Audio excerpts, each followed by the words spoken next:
Shut up and know your place, you worthless piece of trash! Officer Bradley Thompson's hands crush around a black man's throat at the busy downtown intersection. Rush hour traffic stops as drivers witness the chokehold. The victim gasps desperately while Thompson's grip tightens like a vice. The man's face turns deep red as his airway closes. His hands claw at Thompson's forearms but can't break free. Bystanders on the sidewalk raise their phones, filming the assault in broad daylight. "This is what happens when you disrespect the police," Thompson hisses, lifting the choking man slightly off his feet. The victim's legs kick as he fights for breath. Onlookers shout, "Let him go!" But Thompson only squeezes harder. The man's expensive suit wrinkles as his body goes limp from lack of oxygen. His briefcase lies open on the hot asphalt, papers blowing in the afternoon breeze. Have you ever witnessed injustice so brutal that it made your blood boil, only to discover that justice can come from the most shocking source? 2 hours earlier, Colonel James Washington adjusts his tie in the rearview mirror of his silver sedan. The morning sun filters through the windows of Riverside Community Center, where he just finished addressing concerned residents about police reform. His military bearing shows even in civilian clothes: straight posture, precise movements, calm eyes that have seen combat overseas. Washington slides his briefcase onto the passenger seat. Inside are detailed proposals for body camera upgrades, bias training programs, and community oversight committees.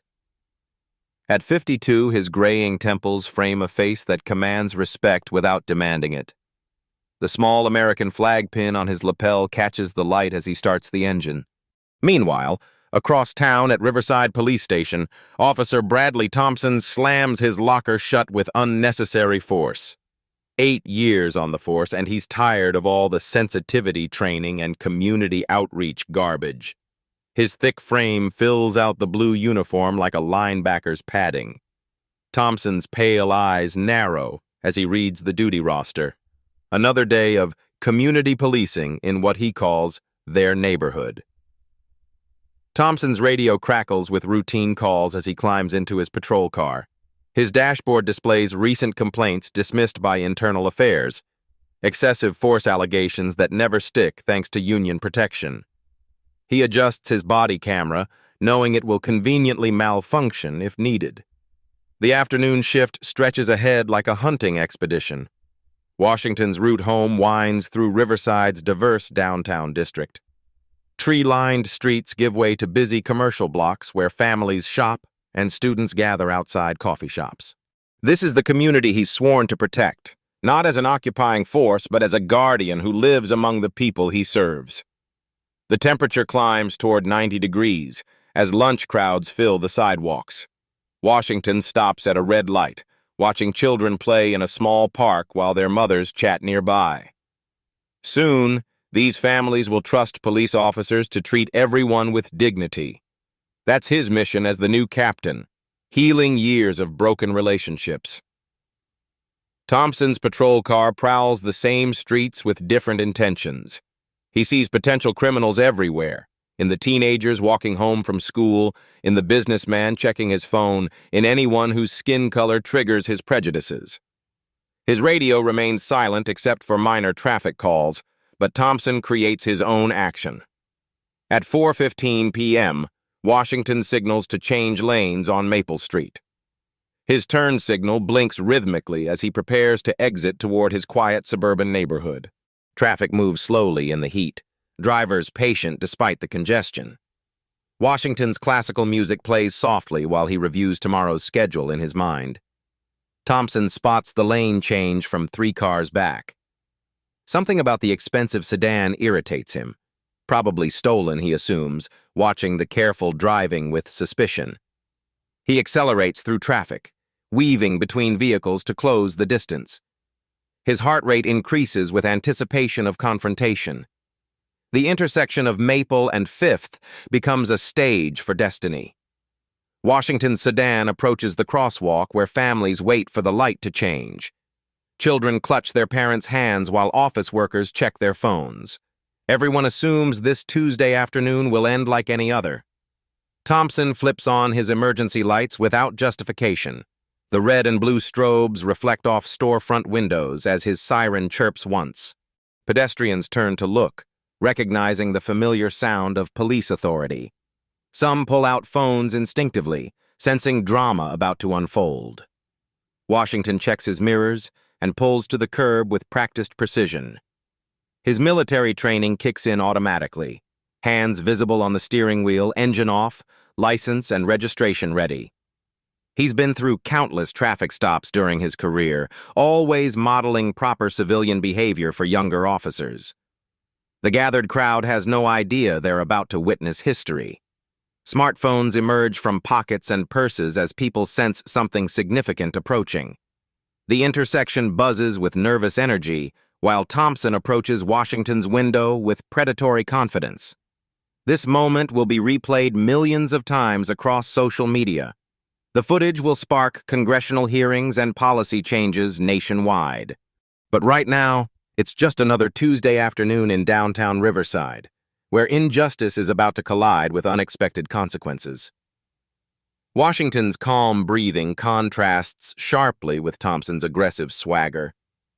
Neither man knows that this encounter will redefine both their careers, one rising to national prominence, the other falling into disgrace.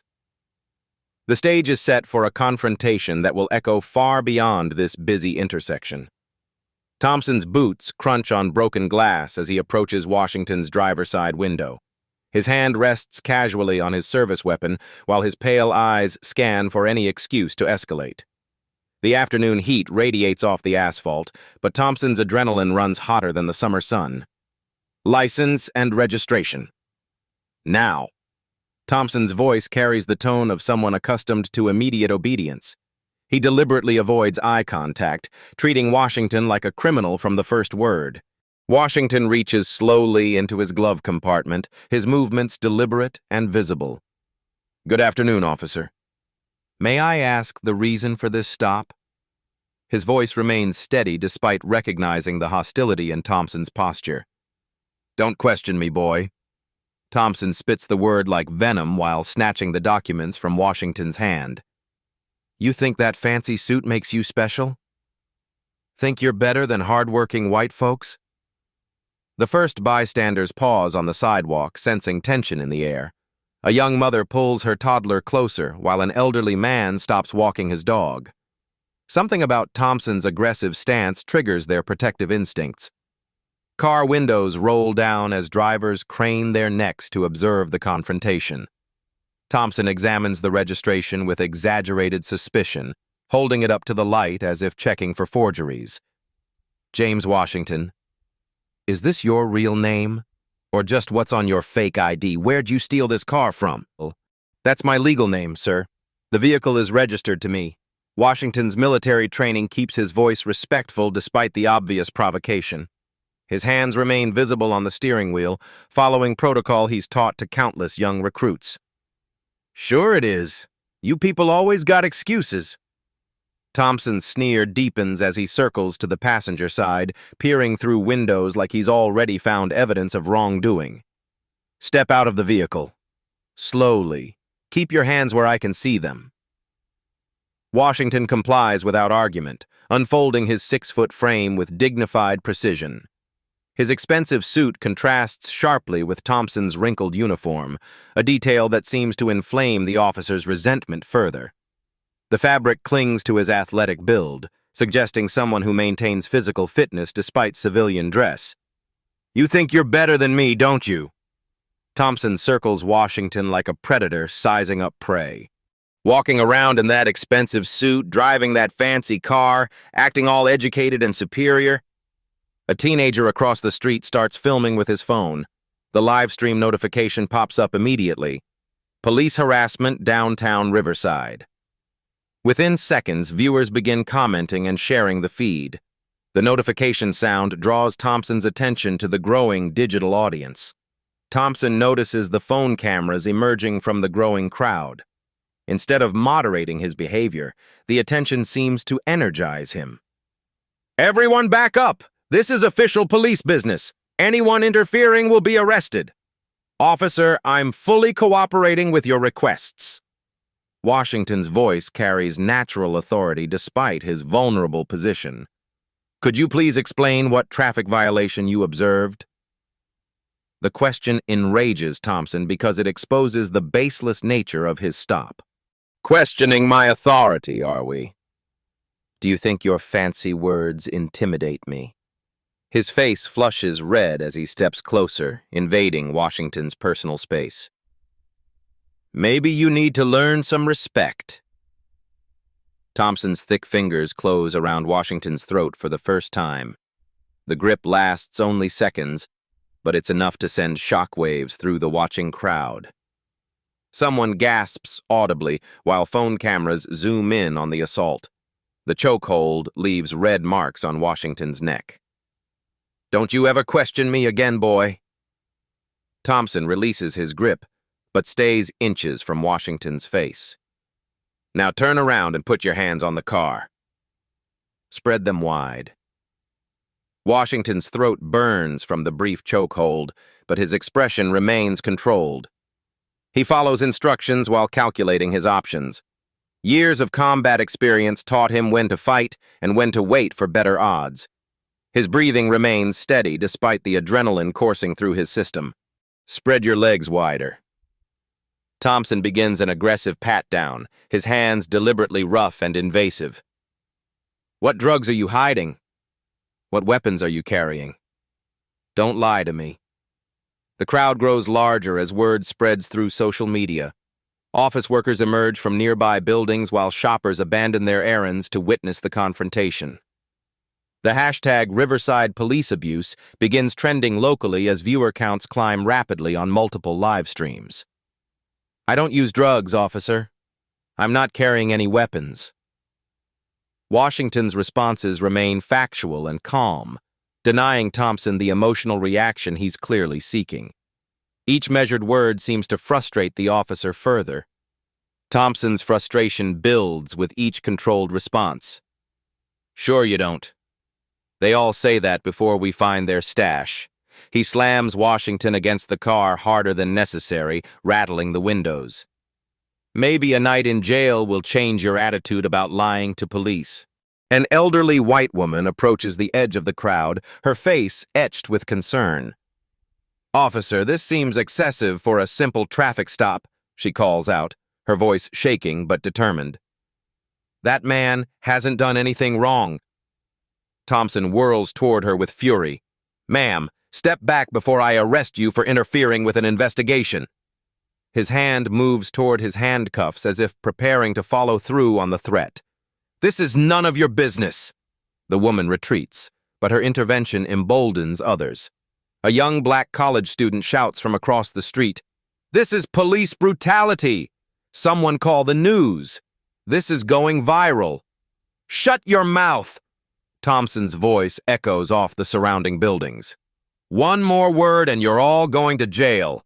I'll arrest every last one of you. Washington watches the crowd's growing agitation with concern. His military experience recognizes the warning signs of escalating mob dynamics. Officer Thompson, he says quietly, reading the name tag. Perhaps we could handle this more calmly to avoid any incidents. The use of his name startles Thompson. How do you know my name? You've been watching me? Researching me? His paranoia spikes as he interprets Washington's observation as a threat rather than an attempt at de-escalation. Your name tag is visible, sir. I'm simply trying to communicate respectfully to de-escalate this situation. Washington's explanation only fuels Thompson's rage further. The reasonable tone seems to mock the officer's aggressive approach. Respectfully? De-escalate? Thompson's laugh sounds harsh and bitter. You people don't know the meaning of respect. You think big words make you smart? He grabs Washington's throat again, this time holding the grip longer while staring directly into the phone cameras. This is what happens when you don't show proper respect to law enforcement, Thompson announces to the crowd, his voice carrying the tone of someone delivering a public lesson. This is what discipline looks like. Washington's hands instinctively move toward Thompson's wrist, but he stops himself from applying the combat techniques that could easily break the officer's grip. Instead, he endures the chokehold while maintaining eye contact with his attacker. His training screams at him to fight back, but his judgment demands restraint.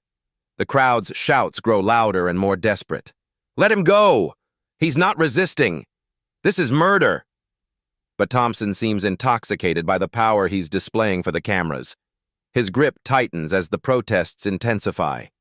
A news van appears at the end of the block, having monitored police scanner traffic. The reporter recognizes a potentially explosive story and begins setting up equipment while the confrontation continues to escalate. The professional camera adds weight to the growing media presence. Thompson finally releases the chokehold but keeps Washington pressed against the car. "Now we're going to search this vehicle, and you're going to keep your mouth shut while we do it. No more smart comments." Washington rubs his throat gingerly, his voice slightly hoarse from the assault. "I do not consent to a search of my vehicle without probable cause or a warrant." The formal language triggers Thompson's rage like gasoline on fire. "Probable cause? Warrant? You think you're a lawyer now?" His hand moves back toward Washington's throat as the crowd holds its collective breath, sensing that something even worse is about to happen.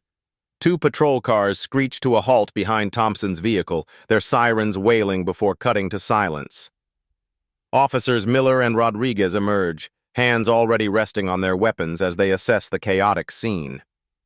The crowd has swollen to nearly 50 people, with more arriving every minute as social media alerts spread throughout the city. "What's the situation, Thompson?" Officer Miller calls out, his experienced eyes taking in the agitated crowd and multiple phone cameras. Rodriguez positions himself to watch the growing number of bystanders, while Thompson maintains his aggressive stance over Washington. "Got a suspicious individual here, probably dealing drugs." Thompson's lie rolls off his tongue with practiced ease. "Strong odor of marijuana coming from the vehicle. Need to conduct a thorough search." Washington straightens despite his compromised position against the car. "Officers, I formally object to any search. There is no probable cause, and I do not consent." His voice carries the authority of someone accustomed to command even while being detained. Thompson's face contorts with rage at being contradicted in front of his colleagues. "Did I ask for your opinion, boy?" He grabs Washington's throat again, this time in full view of the backup officers. "Maybe you need another lesson in keeping your mouth shut." The chokehold lasts longer this time. Washington's hands move instinctively toward Thompson's wrist, his military training screaming at him to break free, but he forces himself to remain passive. His face begins to redden as Thompson's grip cuts off his airway. "Thompson!" Miller steps forward, uncomfortable with the escalating violence. "Let's just do the search and get this over with." "Stay back!" Thompson snaps without releasing his grip. "This one thinks he's special. Thinks he can tell us how to do our jobs." He tightens his hold as Washington's breathing becomes labored. The crowd erupts in horrified shouts. "He's choking him! This is attempted murder! Someone call 911! But their protests only seem to encourage Thompson's display of dominance. Rodriguez nervously keys his radio. "Dispatch, we need crowd control at 5th and Maple. A large gathering is forming." His voice betrays his growing unease with Thompson's methods. Thompson finally releases the chokehold, leaving Washington gasping against the car. "Now you're going to watch while we tear this stolen car apart." He pops the trunk with unnecessary force, the sound echoing off nearby buildings. "The vehicle isn't stolen, officer." Washington's voice is hoarse but steady. "The registration clearly shows—" "Shut up!" Thompson backhands Washington across the face, the slap echoing through the intersection. Several women in the crowd scream while men surge forward before stopping at the sight of the other officer's weapons. Miller and Rodriguez exchange worried glances. Thompson's behavior is spiraling beyond department guidelines, but they're trapped by loyalty and the hostile crowd. Neither officer wants to contradict a colleague in public, even as they witness clear abuse. Thompson begins ransacking the car with theatrical violence. He hurls Washington's briefcase onto the asphalt, scattering official documents across the street.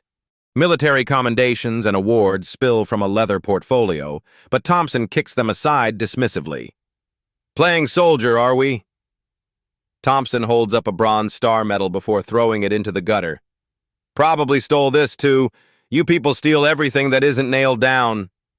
Washington's jaw tightens as he watches his military honors being defiled. Years of service, combat deployments, and sacrifice reduced to scattered trash in the street. But he maintains his composure, knowing that any reaction will justify further violence.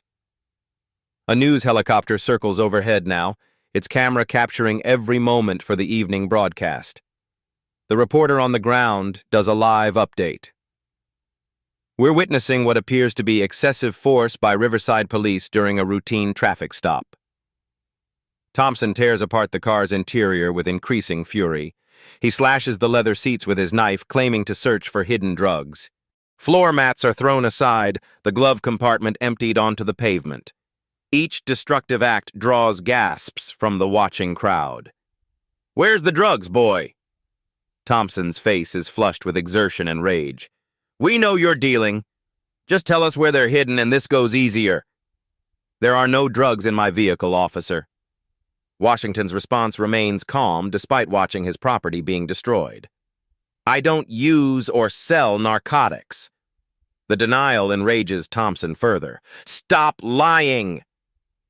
He grabs Washington by the collar and slams him against the car repeatedly. "Everyone saw you reaching for something. What were you trying to hide?" A city councilman arrives, having been alerted by constituents' calls. He approaches the police line, but Rodriguez blocks his path. "Sir, this is an active investigation. Please stay back." "I'm Councilman Davis. This appears to be excessive force." His official status gives weight to his words, but Thompson is too far gone to care about political consequences. "I don't care if you're the mayor," Thompson shouts. "Nobody interferes with my arrest." The crowd's anger reaches a boiling point. Chants of "let him go" and "police brutality" fill the air. Someone starts a live stream that quickly gains thousands of viewers. The hashtags, #JusticeForJames and #RiversideAbuse began trending nationally. Washington notices a young girl in the crowd, maybe 8 years old, watching with terrified eyes as her mother tries to shield her view. He thinks of his own daughter, of all the children learning that this is how police treat people who look like their fathers. "Officer Thompson," Washington says quietly, his voice cutting through the chaos. "There are children watching. Perhaps we could handle this with more dignity." The mention of dignity sends Thompson into his final rage. "Dignity? You want dignity?" He wraps both hands around Washington's throat, applying a rear-naked choke that immediately cuts off all airflow. "This is what you get for thinking you're better than us." Thompson's voice is pure venom as he applies the chokehold with maximum force. "This is what respect looks like." Washington's vision begins to blur as his oxygen supply is cut off completely.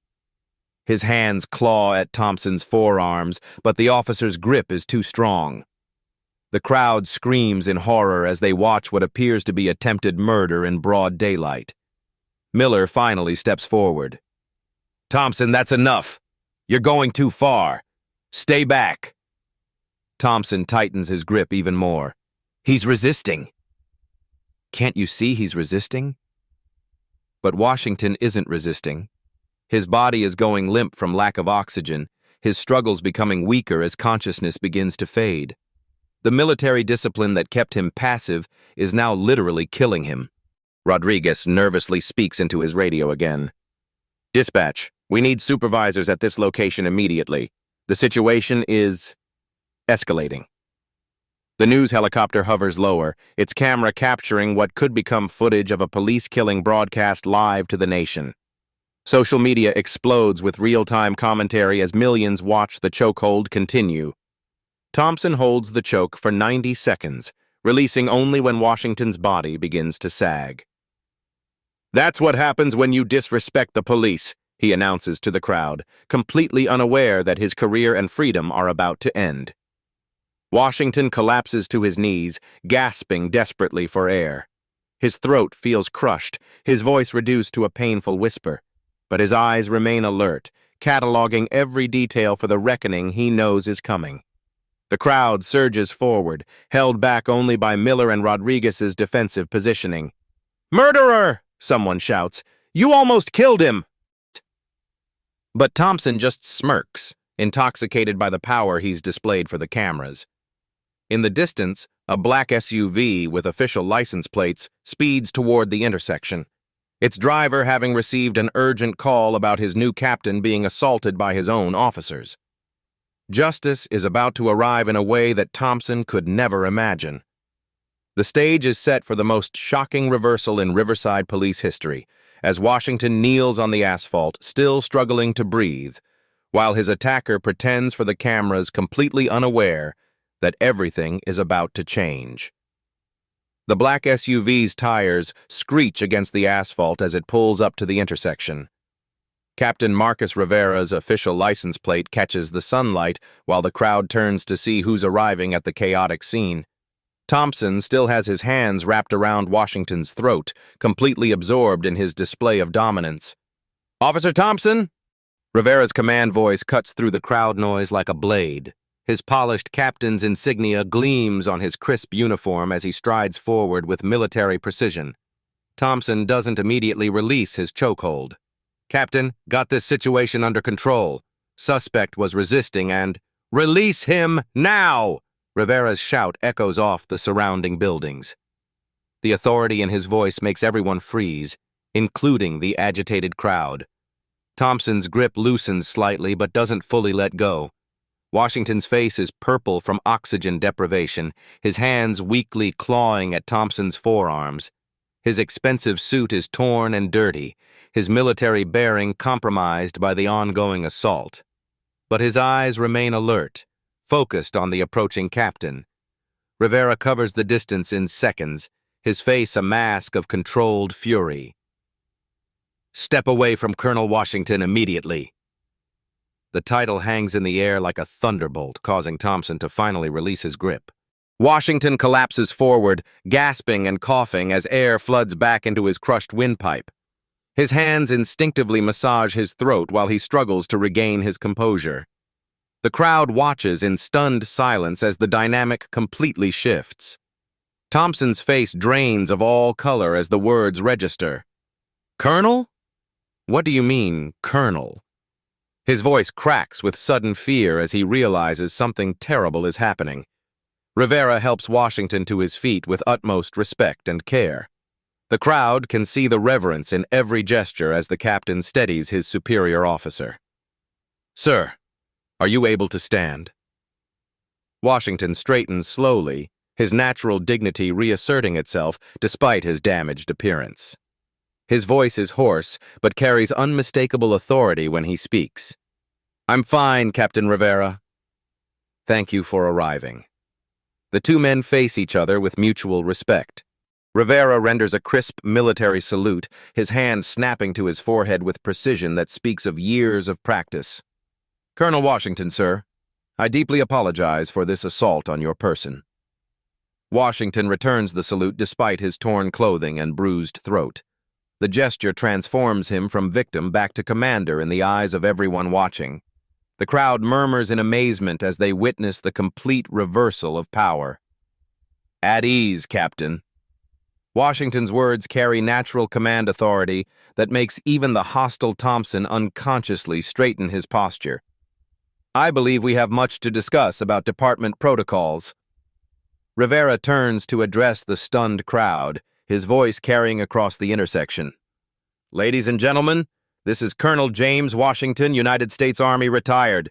He is also your new chief of police starting Monday morning." The revelation hits the crowd like a physical blow. Gasps and exclamations ripple through the gathered witnesses as phones capture every moment of the shocking twist. Social media explodes with the news as viewers realize they've just watched a police officer assault his own future boss.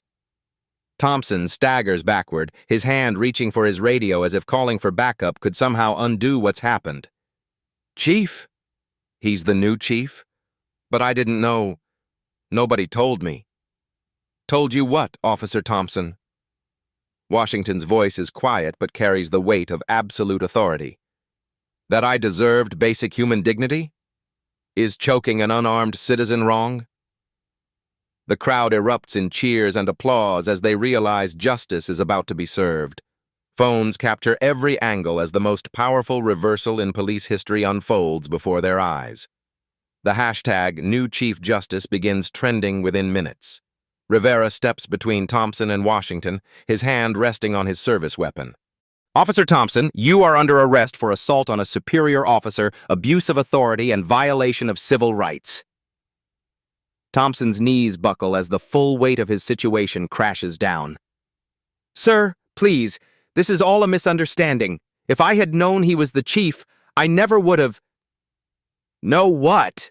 Washington interrupts, his damaged voice still carrying more authority than Thompson's desperate pleading. "Did you know that I was human? Know that I deserved respect?" Miller and Rodriguez back away from Thompson, distancing themselves from their colleague's catastrophic mistake. Their body language speaks volumes as they realize their careers could be destroyed by association with this incident. Rivera produces handcuffs while the news cameras roll. "Bradley Thompson, you have the right to remain silent. Anything you say can and will be used against you in a court of law."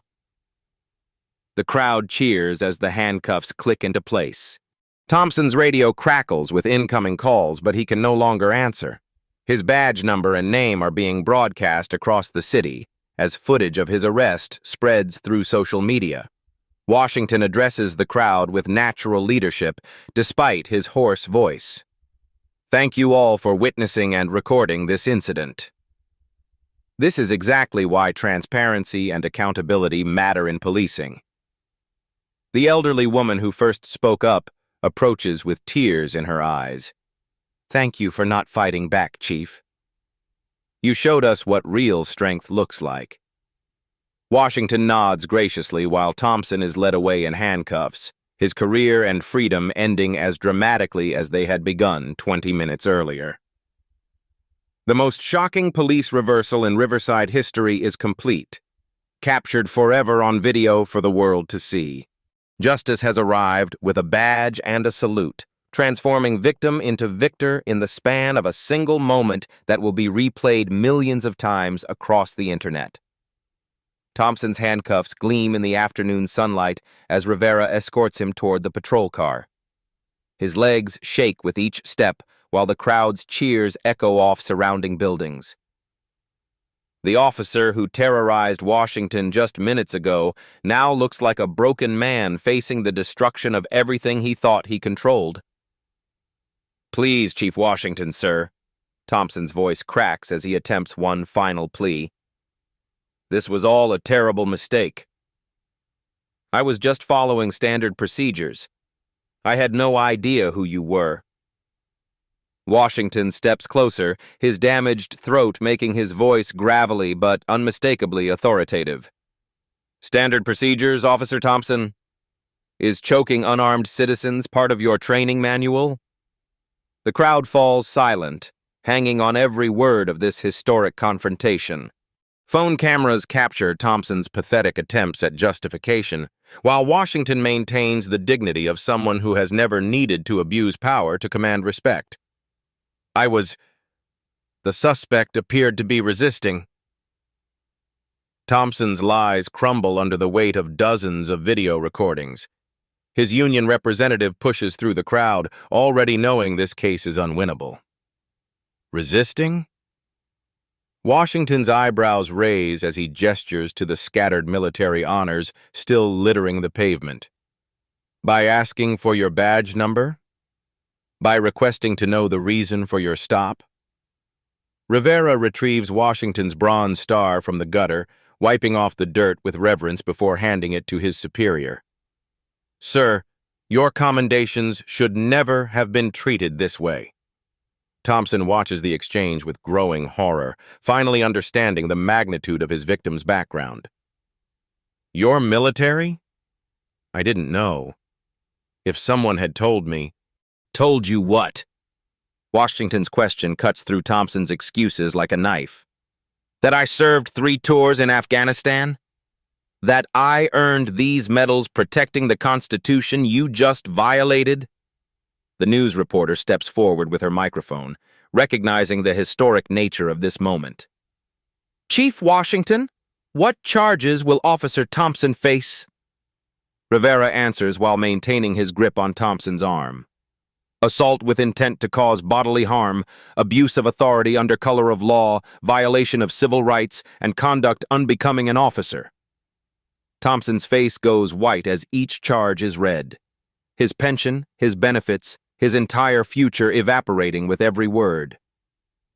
"Chief, please, I have a family." "I made a mistake, but I can change."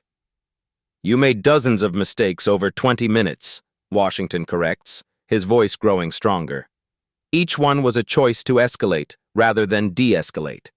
Each one showed contempt for the citizens you swore to protect." The Internal Affairs investigators arrive, having monitored the radio traffic. Lieutenant Sarah Carter approaches Washington with professional concern. "Chief, we'll need your statement for the formal investigation." "Of course, Lieutenant." Washington's response demonstrates the cooperative spirit Thompson never showed. "I want a thorough investigation of this incident and Officer Thompson's entire arrest record." Thompson's union representative whispers urgently in his ear, but the advice comes too late. Dozens of witnesses and multiple video angles have documented every moment of his assault. No legal maneuvering can erase what the world has seen. "Chief Washington," calls out the elderly woman who first protested Thompson's behavior. "Will this change how police treat our community?" Washington turns to address the entire crowd, his natural leadership taking command of the moment. "This incident represents everything we must change about policing. No citizen should endure what happened here today." The applause builds as Washington continues. "Reform begins with accountability at every level. What you witnessed here will not be tolerated in my department." Rivera loads Thompson into the patrol car while reading his rights. The disgraced officer's head hangs in shame as car doors slam shut, sealing his fate. His badge and weapon have already been confiscated, his career officially ended. Thompson's fellow officers, Miller and Rodriguez, stand at attention as Washington approaches them. Their faces show a mixture of embarrassment and respect as they realize they're meeting their new chief under the worst possible circumstances. "Officers," Washington's voice carries no anger toward them, only expectation. "I trust you'll cooperate fully with the investigation and remember this moment when making future decisions." Both officers nod vigorously. "Yes, sir, Chief," they respond in unison, their relief evident at being treated with dignity despite their association with Thompson's actions. The crowd begins to disperse as the immediate drama concludes, but phones continue recording Washington's first public statements as chief. His calm professionalism in the aftermath of assault demonstrates the leadership Riverside has been waiting for. Social media explodes with praise for Washington's restraint and dignity. The hashtag #RealLeadership trends alongside footage of his gracious response to Thompson's pathetic pleas for mercy. Justice has been served swiftly and publicly, but Washington knows this is only the beginning of the changes needed to heal his department and community. Within 18 hours of Thompson's arrest, FBI Special Agent Sarah Martinez opens a federal civil rights investigation. Her team arrives at Riverside Police Department with boxes of files and digital forensic equipment, ready to examine Thompson's entire 8-year career under a microscope. The first shocking discovery comes from Thompson's personnel file. 47 citizen complaints buried in bureaucratic paperwork, most dismissed without proper investigation. Each complaint tells a similar story: racial profiling, excessive force, and verbal abuse targeting minorities. This is a pattern of systematic civil rights violations, Agent Martinez tells the assembled federal task force. Thompson didn't just wake up one day and decide to choke his chief. This has been building for years. The major television networks pick up the story by evening. CNN's Anderson Cooper leads with, "From chokehold to chief, military hero faces police brutality." Fox News debates police accountability, while MSNBC focuses on systemic racism in law enforcement. Washington appears on Good Morning America, his bruised throat still visible as he answers questions with measured dignity. This incident illustrates exactly why we need transparency and reform in policing, he tells the host. Every interaction should be guided by respect for human dignity. Meanwhile, Thompson sits in federal detention, his bail denied due to flight risk. His lawyer struggles to construct any viable defense as video evidence plays repeatedly across every major news outlet. The footage of him choking his future boss becomes the most watched police brutality video in internet history. The grand jury convenes within a week, the fastest federal civil rights case in district history. Prosecutor David Carter presents overwhelming evidence: 23 different camera angles, audio recordings of racial slurs, and medical documentation of Washington's injuries. "Ladies and gentlemen of the jury," Carter begins his opening statement, "you will see a police officer commit assault, battery, and attempted murder. Strangulation against an unarmed citizen. The victim's only crime was driving while black in Bradley Thompson's patrol area." Thompson's defense attorney, Michael Roberts, attempts to argue excessive force protocols, but his case crumbles under expert testimony. Former police chiefs from across the nation testify that Thompson's actions violated every principle of professional law enforcement. No legitimate police procedure involves choking a compliant suspect, testifies retired LAPD Chief Rebecca Torres. Officer Thompson's behavior represents the worst impulses of authoritarian policing. Dr. Elizabeth Hayes, a medical expert, describes Washington's injuries to the jury. The defendant applied sufficient pressure to cause petechial hemorrhaging and potential permanent damage to the victim's trachea. This was attempted murder, not police work. The courtroom gallery fills with community members, civil rights activists, and Washington's military colleagues. His former commanding officer, General Patricia Williams, provides character testimony that brings several jurors to tears. "Colonel Washington led men in combat with honor and distinction," General Williams testifies. "He returned home to serve his community and was nearly killed by the very officers he was appointed to lead." Social media campaigns explode during the trial. Hash justice. For Washington garners millions of posts while #HoldPolice. Accountable became a rallying cry for reform advocates nationwide. Celebrity endorsements and political statements amplify the case's visibility. Thompson takes the witness stand in his own defense, a decision his lawyer privately calls suicidal. Under cross-examination, his true character emerges as prosecutor. Carter methodically dismantles his justifications. "Officer Thompson, why did you call Colonel Washington boy multiple times?" Carter asks, his voice cutting through the silent courtroom. That's just how I talk." Thompson's answer draws gasps from the gallery as he realizes how it sounds to the jury. "How do you talk to black men specifically?" Carter presses. "Did you ever call white suspects boys during arrests?" Thompson's silence speaks volumes as the jury watches him struggle to find any acceptable answer. His racist language, captured on multiple videos, destroys any claim of colorblind policing. The prosecution presents testimony from Thompson's previous victims, citizens who never reported their abuse out of fear. Maria Santos describes being pulled over and humiliated in front of her children. David Johnson recounts being choked during a jaywalking stop 3 years earlier. "I thought nobody would believe me," Johnson tells the jury, his voice shaking with emotion. "Who believes a black man against a white cop? But seeing what happened to the chief gave me courage to speak up." Expert witnesses on police psychology explain the mentality behind Thompson's behavior. Dr. Robert Kim testifies about authoritarian personality disorders and racial bias in law enforcement decision-making. Officer Thompson exhibits classic signs of someone who joined police work to dominate rather than serve, Dr. Kim explains. His escalation patterns show someone addicted to the power dynamic of submission and control. The defense's character witnesses prove catastrophic. Former colleagues reluctantly admit Thompson's reputation for aggressive tactics. Even his own training officers describe behavior dating back to the police academy. Thompson always seemed to enjoy the physical aspects of the job too much, testifies Sergeant Patricia Lopez, his former partner. I tried to teach him de-escalation, but he preferred confrontation. Jury deliberation lasts only 90 minutes, the shortest time in federal civil rights case history. Foreman James Mitchell reads the verdict with steady conviction. Guilty on all counts of civil rights violations under color of law. Judge Patricia Reynolds delivers Thompson's sentence 2 weeks later. The courtroom overflows with spectators as she addresses the defendant directly before pronouncing judgment. Mr. Thompson, your actions represent the worst impulses of policing in America, Judge Reynolds states.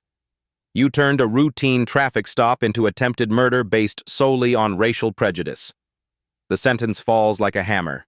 8 years federal prison, 5 years additional state charges, complete loss of pension and benefits, and lifetime prohibition from law enforcement. Thompson's face crumbles as the reality hits him.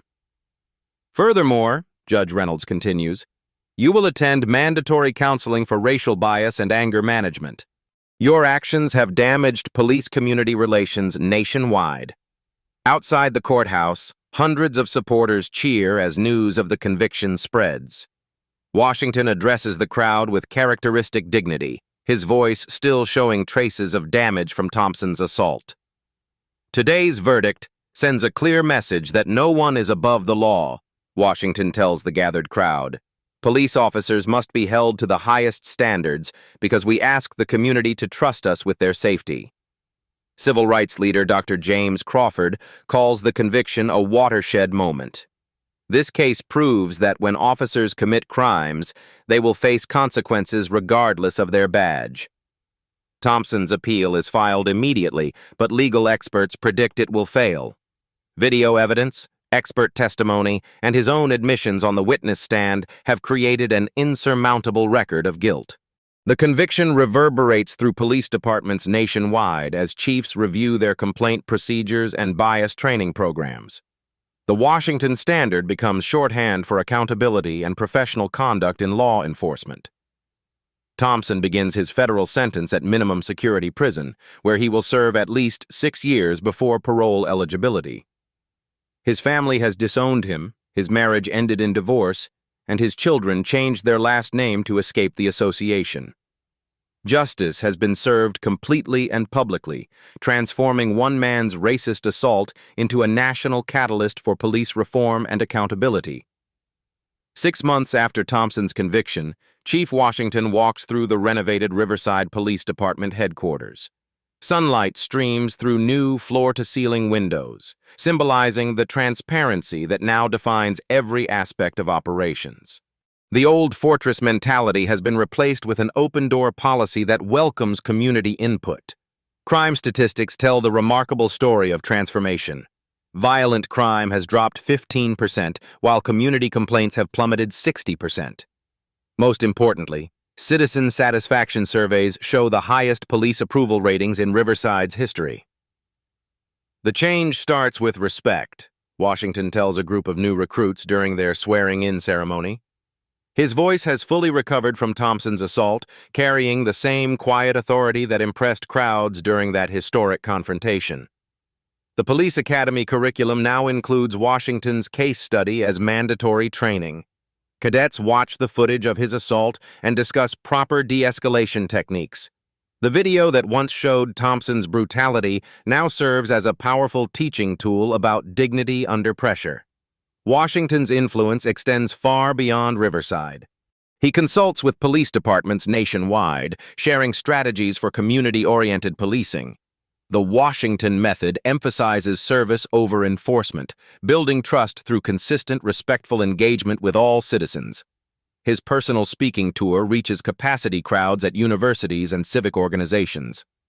Students at Howard University give him a standing ovation as he describes maintaining composure while being choked by his future subordinate.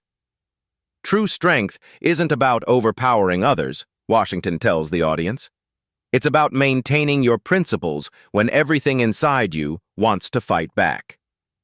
The scholarship fund Washington established with his civil lawsuit settlement has already provided college opportunities for 25 local students. Recipients include the teenager who live-streamed his assault, now studying criminal justice with dreams of becoming a reform-minded prosecutor. Thompson's fall serves as a cautionary tale taught in ethics courses nationwide. Prison interviews reveal a broken man who finally understands the damage his racism caused. His former colleagues describe the department's culture shift as night and day, compared to the Thompson era. "We used to joke about rough justice and teaching respect," admits Officer Rodriguez, now a sergeant under Washington's leadership. "Chief Washington showed us that real policing means protecting everyone's dignity, not just our own authority." The elderly woman who first spoke up during Thompson's assault, Martha Williams, now serves on Riverside's new Community Oversight Board. Her courage in confronting police abuse inspired other citizens to become active participants in police accountability. Chief Washington proved that standing up to injustice works, she tells local news during the board's first anniversary. One person's dignity can change an entire system if enough people witness it.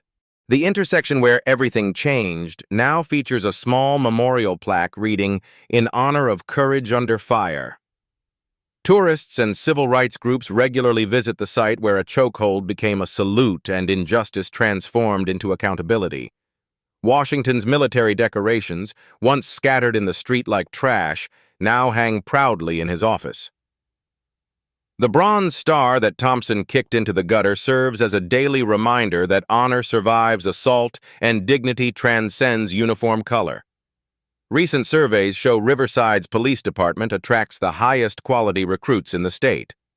Officers request transfers specifically to serve under Washington's leadership, hoping to learn community policing from the man who literally survived attempted murder to transform his department. "We're not just enforcing laws anymore," explains Detective Maria Santos, one of Washington's new hires. "We're building relationships, solving problems, and proving that police work can be both effective and humane." The national conversation about police reform continues, but Riverside provides a working model of what change looks like. Congressional hearings reference Washington's transformation as proof that accountability and community trust can coexist with effective law enforcement. Thompson remains in federal prison, his appeals exhausted and his reputation destroyed. Occasional interviews show glimpses of remorse, but his victims know that justice means more than apologies. It means systematic change that prevents future brutality. Washington concludes every public speech with the same message that resonated during his assault. Change begins when ordinary people refuse to accept injustice. Technology and transparency can overcome institutional bias. True authority comes from service, not intimidation. Social media campaigns continue amplifying his message. #RealPolicing and #Service Not Domination trends regularly as communities share examples of positive police interactions. The viral nature of his assault now spreads hope instead of outrage. Share this story if you believe accountability makes policing stronger. Comment below with your thoughts on police reform. Subscribe to Black Soul Stories for more stories of justice overcoming injustice. Like if you support community-based policing that serves all citizens equally. When you witness injustice in your community, do you speak up or stay silent? What role do citizens play in holding authority accountable? How many more leaders like Chief Washington are quietly serving, waiting for their moment to transform broken systems into forces for good?